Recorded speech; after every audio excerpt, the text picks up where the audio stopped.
What is going on, guys? DBG here, and today we're going to be ranking all of these guys from worst to best in NBA 2K22 MyTEAM. I've used all of these cards, and honestly, I don't care what anyone says. It's a good batch of cards. I don't care what anyone says. We got Hedo and Korver, two of the best value cards in the game. Dinwiddie, one of the best value point guards. Like Dinwiddie and Bonga should be every budget team's like 2 point guards. You got D-Rob, who's incredible. Luka, who's probably the best player in the game, period, on next gen. And then Rudy Gay, who's ridiculous as well. So, anyway, we're going to be ranking these from worst to best. If you guys agree, that's fine. If you guys disagree, that is fine. This is just my opinion, lads. And this is something I'm going to be doing kind of at the end every week. So, obviously, we're doing the worth it video so that you guys always kind of know what you're kind of getting yourselves into before you buy a card. Because, again, you always should do your research before you buy a card. And obviously, after using all the cards, we are going to make a kind of like an update video here, and I'm pretty sure there's only one player that switched. I made one on TikTok before everything, or before the cards came out, and there's only one player I think switched. So, worst caron butler. Caron butler. So a 6'7", 6'11" wingspan. Release is okay. Bad dribble style. 89 3-pointer. Terrible speed. At this stage of the game, that speed rating is really weak. He's also got like 84 lateral, 83 help defense, 75 driving dunk. He's got catch and shoot, corner specialist, set shooter, Huff, which are okay badges, I guess. But like he's got no range. He's got like no quick first step, no handles for days, no dribbling. His defense isn't even particularly good. Like he's not a good player. Like this card here he wasn't good. I know he gets clamps interceptor, which this card doesn't get, but like he's not as good as the pink diamond. The pink diamond was not. Just wasn't even good for his time, and he was season 2 Ascension Award. So yeah, Caron Butler in here in 12th place. And number 11, Matt Bonner. Matt Bonner, set shot 17 is what kills Matt Bonner. Set shot 17 on quick. It's not the worst release. If he's wide open, he'll hit. That's the problem. Is the only thing Matt Bonner does. He's not even that slow. He's not that bad a defender. He's 6'10", can play at the power forward position. He's a little bit better, in my opinion, than a Caron Butler. Obviously, he's not going to dribble the ball at all. But he's still a decent shooter, and he's tall and will hit some shots. Like him and Caron Butler for me they're by far the two worst. These guys are the two lowest by a mile, and the top 10, like these guys are unusable. Caron Butler and Bonner are unusable. Then we got Bobby Portis. So Bobby Portis, he's a little bit slow, but if you look at his badges, outside of clamps, he comes with almost everything you want defensively. Maybe you want menace and stuff, but like for a post player, it's fine. He's actually got goal quick first step, which is not a bad badge to have. Shooting wise, he comes with a lot of really, really good goal badges as well. And Huff sniper, corner specialist, and catch and shoot. He's at 94 3-ball, 80 driving dunk. Lateral's not great, steal's not great. He's not going to be the greatest defender in the world, but he's not terrible. And he'll shoot the absolute lights out. He will shoot the lights out because he's got 75 on quick. 75 is a really good release on quick. He's not going to dribble the ball at all, with 78 ball handle and big dribble style, but he can be an okay popper. And if you sit him in corner, he can play that role as well. He's so much better than Bonner. It's unbelievable. And yeah, he's gonna go in here at number 10. At number 9, we got Juan Toscano, and I think this card is good. 40 gold badges, quick dribble style, base 21 on quick, long athlete layup package. He's also got like catch and shoot, corner specialist, green machine, hands and under, slippery off ball, sniper. No range, but like a good enough defender, decent defense. That's 95 driving dunk, good 3-point shooter. And he's got hot zones 4 to 5 spots. I think he's a good card. The only problem is the dude's like 6k MT. Like, I'm not even joking. He's scarily expensive for what he is. He should not be this expensive, but he is. Like, I don't know why. I don't know why he's so expensive. But, I mean, doesn't matter if I know why, he just is. And now there's a big gap. There's a big gap between all these guys in the diamonds and higher. So the worst of these is Julius Randle. Like, Randle's not a bad card. Like, look, he comes with half interceptor, pogo, post lockdown, clamps, hustler, intimidator. And like, yeah, he's not the greatest defender. His block and his steal are kind of low, but interior and perimeter aren't awful. Speed's not awful. 84 3-ball's okay. Had a really nice release. Base 47 on quick. Half quick first step, fundamental dribble stop. Like the fact that he, like the gap between Juan Toscano and Randle is so big. It's so big. Like his release is good. He'll get in lanes. He has pogo. I wouldn't play him at center. Trust me, don't play the guy at center. He's only 6'8". But at power forward, I mean, he's not brilliant, but considering the fact that, especially this version right here, this version here is less than 2000 MT, he's a steal. He's an absolute steal. And at number 7, we got Kyle Korver. So Kyle Korver, like, I'm going to make a video on Korver tomorrow. Korver's like a cheap Clay. He is like a cheap Clay Thompson. Like, he's like a better version of Mike Miller. Shifty dribble stop, jump shot 17, quick release timing. He's got 98 3 ball, 88 speed, 88 acceleration, 90 lateral, 90 perimeter defense. All the key defensive badges on gold. Can get things like brick wall. Outside of handles for days comes with all the, like, and quick chain comes with all the, like, key playmaking badges, and comes with 12 shooting badges. I'm not even sure Clay comes with 12 shooting badges, but shifty dribble style. You better believe that the cheap Clay Thompson video is coming out tomorrow. My Kyle Korver gameplay. You better believe it. But I do think there's a little bit of a difference there. I think he is kind of like a budget type. I think he's better Mike Miller, more than he's cheap Clay, but I mean cheap Clay Thompson will get clicks. Now we're on to number 6, where it's Spencer Dinwiddie. Now, a lot of people would have Korver over Dinwiddie. I've Dinwiddie slightly over Korver. So Dinwiddie, if he came with a quick release, he'd be unbelievable. Like, he's got the tray behind the back, shifty dribble style, and base 77, which is easy to green, but it's slow. 80 driving dunk, 93 ball, 93 speed, 93 acceleration. Solid defense stats. And the guy's 6'6", 6'8" wingspan with a pretty good player build for a point guard. He's got unstrippable, slithery, he's got limitless, spawn up, chef. He's like 5,000 MT. He's 5k MT, he's 5k, Korver's like 6k. He doesn't come with circus threes, which is a little bit annoying, and his fade is terrible. Whatever that fadeaway is, the pro leaner, it is hopeless.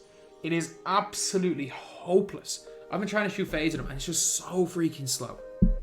But he's got bullet, downhill, quick first step, 3 really good badges to have, as well as most of the good ones are in hyperdrive and gold. And then he's also got like Clamps, Interceptor, Intimidator. Sure, you could do a brick wall, but again, hey, look, if you're going to be buying brick wall for a card and you're like, oh, I just want to run this guy competitively, you're not going to be running Dinwiddie. You're going to have the MT to buy a Luka, to buy a Cade or someone like that. But no, Dinwiddie really, really good. Especially if you're on a budget, Dinwiddie and Bonga should be your 2-point guards. And now we're on to the top 5. In fact, again, Dinwiddie and Korver aren't in that as crazy. Number 5, we've got Kenyan Martin. So Kenyan Martin's at 75,000 MT to lock in. So he's not expensive, but he's also not that cheap. So it's not like you're looking at a card that is that's going to set you back, like completely break the bank, but he's also not going to be a card where you're saying, okay, yeah, this is just a nice little cheap card in my team. He's at 94 speed, 94 acceleration, 88 3 ball. His defense is really solid stats wise, 95 driving dunk. He's got catch shoot corner specialist, no range extender, quick first step downhill.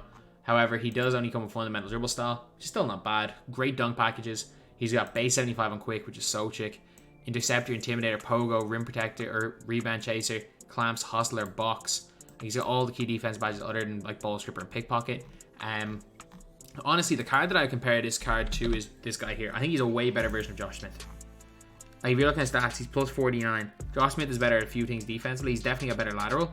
But I think in a lot of ways, especially release-wise and just badges-wise, obviously Kenyan Martin's way better. So I think just in general, Kenyan Martin is Josh Smith but better. And considering how good Josh Smith is, that just shows how good Kenyan Martin is.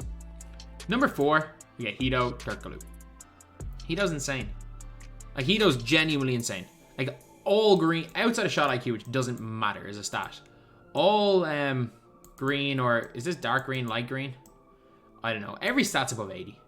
Every stat that actually does something in game is above 80. He's got solid defensive stats, really solid defensive badges, just like all of them, other than like rim. I mean, if you want to play power forward, you need rebound chaser, but he's mainly going to be playing at the 3. Got limitless spot up, sniper, set shooter, dead eye, corner specialist, catch shoot, blinders, bullet, dimer, handles for days, quick first step. And this one here, the only difference is that this one here doesn't get half handles for days, which, I mean, look, half handles for days definitely helps, but it's not the end of the world. Base 111, which is so chic. Such a good release. Shifty dribble style, good behind the back. He's got the Levine combo, which is good as well. He's got the pro spin jumper. He's got the normal leaner, which is so good. And again, because he gets these like rim grazers dunks, and he's 6'10 with a pretty decent dunk rating, he very rarely gets blocked going to the basket.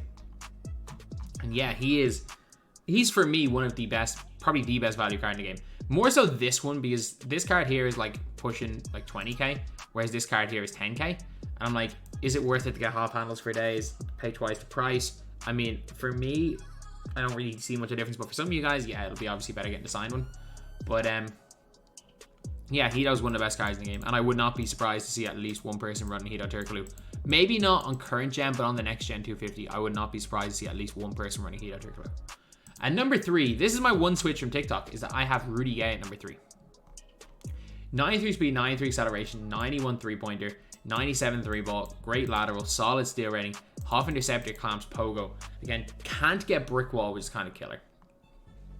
But he does have half quick first step downhill. You need to give him range and chef. But what he is he's taller Terry Dishner. You're not going to want to play this guy at power forward. Also, he's, as much as I do like him on next gen, he's way better on current. He's way better on current gen than next gen. I think we see him run a lot tomorrow in 250 on current gen. Scotty behind the back. He's almost identical to Terry Dishner. He's just better in most ways than Terry, and he can get range. He's like a bigger, stronger, better player build Terry Dishner. At number 2, I have to put Luka in here. I just have to. Like, I spent 350k on this guy. 95 3-ball, 95 speed, 95 acceleration, 94 lateral quickness, 85 driving dunk. He's the most fun card in my team on next gen. Like, the only reason why Luka Doncic is not number 1, Luka Doncic is the best player, period, on next gen. The best player, period, in the game. He is not very good on current gen. So, but I can't put someone who is the literal best player in the game on a gen lower than 2. His stats are perfect.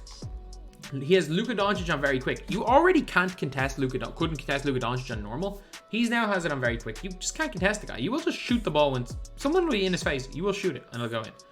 He's got a long athlete. He's got some decent okay dribble packages. He's got a terrible behind the back, but he comes with shifty dribble style now. His overall dribbling is still not great, but having shifty is good enough that you should be able to get somewhat open. You don't even need to get that open because he can't be contested. Unless you block the shot.